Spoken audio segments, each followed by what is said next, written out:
I think the kind of the three words I'd use is notice, acknowledge, and release. Noticed, Notice acknowledge, notice what's release. happening, acknowledge it happened, and then have a release session. You could just take those three words and build off that. Make sure you just notice, acknowledge, release. You're going to help people get over something that they're hanging on to. Yeah. Yeah. And in the best way possible to do that is like a one-on-one session. I mean, private with counseling, great. And then at work, what's the best way for us to do that? Both.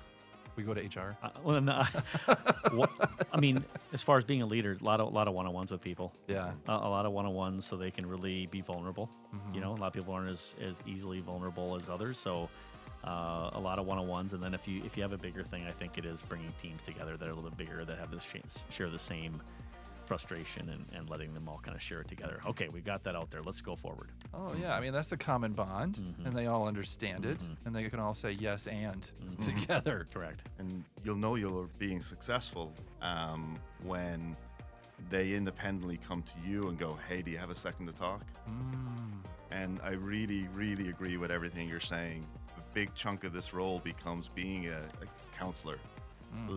Being the opportunity for people, maybe one-on-one, to completely vent. Yeah.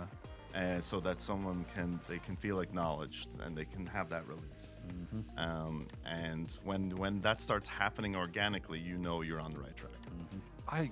I love what you guys are talking about. The fact that you're venting up, and then you're acting on the feedback versus gossiping, talking negatively about others. And the yes buts, but not including the people that were involved in the work. And it might even remove the need for, dare I say, like 360 feedback in the future. We got to fill out more forms. Like, no, I already talked to Dave and Mick. Yeah. Like, we're good. I'm good. And they're going to reciprocate again. Yeah, correct. You know what I mean? Just to be able to have civil conversations, Yes. like on the spot, as needed, to address real problems, not just moving the broomstick around.